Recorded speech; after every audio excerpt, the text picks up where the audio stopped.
ಸ್ನೇಹಿತರೆ, ಈಗ ಭೋಗನಂದೀಶ್ವರ ಟೆಂಪಲ್ ಎಲ್ಲ ನೋಡಾದ್ಮೇಲೆ ನಾವು ಸೀದಾ ಕಣಿವೆ ಬಸವೇಶ್ವರ ಟೆಂಪಲ್ ಕಡೆ ಹೊರಟಿದ್ವಿ.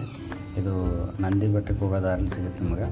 ಅಲ್ಲಿಂದ ನಿಮ್ಮ ನಂದಿ ಬೆಟ್ಟ ಒಂದು 10-15 ನಿಮಿಷ ನಡ್ಕೊಂಡು ಹೋದ್ರೆ ಸೀದಾ ಮೇಲೆ ನಂದಿ ಬೆಟ್ಟಕ್ಕೆ ಹೋಗ್ಬೋದು ನೀವು. ಈಗ ಈ ಕಣಿವೆ ಬಸವೇಶ್ವರ ನೋಡೋಕ್ಕಂತೇಳಿ ಹೋಗ್ತಾಯಿದ್ವಿ ನಾವು ಆಟೋಲ್ಲಿ. ಇಲ್ಲಿ ಲೋಕಲ್ ಆಟೋನೂ ಸಿಗುತ್ತೆ ನಿಮಗೆ, ಮತ್ತು ನೀವು ಬೈಕು ಅಥವಾ ಏನಾದ್ರು ಓನ್ ವೆಹಿಕಲಲ್ಲಿ ಕೂಡ ಆರಾಮಾಗಿ ಹೋಗ್ಬೋದು ಇಲ್ಲಿಗೆ. ಈ ಕಣಿವೆ ಬಸವೇಶ್ವರದ್ದು ಒಂದು ಸ್ಪೆಷಾಲಿಟಿ ಏನಪ್ಪ ಅಂತಂತಂದರೆ, ಅಲ್ಲೇನೋ ಒಂದು ನಂದಿ ವಿಗ್ರಹ ಐತೆ, ಅದು ದಿನದಿಂದ ದಿನಕ್ಕೆ ಬೆಳೀತೈತಿ ಅಂತ ಅಲ್ಲಿ ನಂಬಿರೋದೆಲ್ಲರೂ. ಹೋಗೋಣ, ಈಗ ಅಲ್ಲಿ ನೋಡೋಣ ನಂದಿ ವಿಗ್ರಹ ದೇವಸ್ಥಾನ ಇದೆ ಅಂತ ಹೇಳ್ಬಿಟ್ಟು ಮುಂದೆ ಹೋಗ್ತಾ ತೋರಿಸ್ತೀವಿ. ಈಗ ನಾವು ಈಗ ಬಂದಿದ್ದು ಕಣಿವೆ ಬಸವೇಶ್ವರ ಇದ್ರ ಹತ್ರ ಸ್ನೇಹಿತರೆ, ದೇವಸ್ಥಾನದ ಹತ್ರ. ಇಲ್ಲಿ ನೀವು ರೋಡಿಗೆ ಹತ್ಕೊಂಡೇ ಇದು ದೇವಸ್ಥಾನ ಇದೆ.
ಸ್ನೇಹಿತರೆ, ನಾನು ಹೇಳಿದ್ದ ನಂದಿ ವಿಗ್ರಹ ಇದೆ.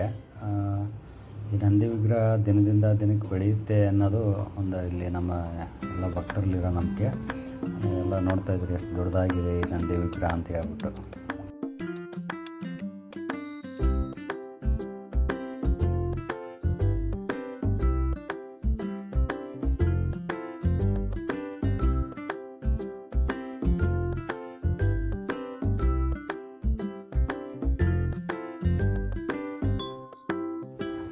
ಹಾಗೆ ಇಲ್ಲಿ ಹೊರಗಡೆ ಬಂದು ನೋಡಿದ್ರೆ ತುಂಬ ಸುಂದರವಾದ ಪರಿಸರ ಇದೆ ಸ್ನೇಹಿತರಲ್ಲಿ. BMTC ಫೆಸಿಲಿಟಿ ಕೂಡ ಇದೆ ನಿಮಗೆ, ರೌಂಡ್ ಟ್ರಿಪ್ಪು ಮೆಜೆಸ್ಟಿಕ್ಕಿಂದ.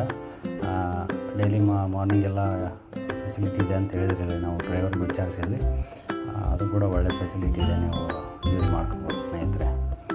ಇಲ್ಲಿಗೆ ನಮ್ಮ ಈ ವಿಡಿಯೋನ ಮುಗಿಸ್ತಾ ಇದ್ದೀವಿ, ಈ ಜರ್ನಿನ. ಮತ್ತು ಮುಂದಿನ ವಿಡಿಯೋದಲ್ಲಿ ಇನ್ನೊಂದು ಸತಿ ನಿಮಗೆ ಸಿಗ್ತೀವಿ. ಅಲ್ಲಿವರೆಗೂ ಶುಭ ದಿನ ಸ್ನೇಹಿತರೆ.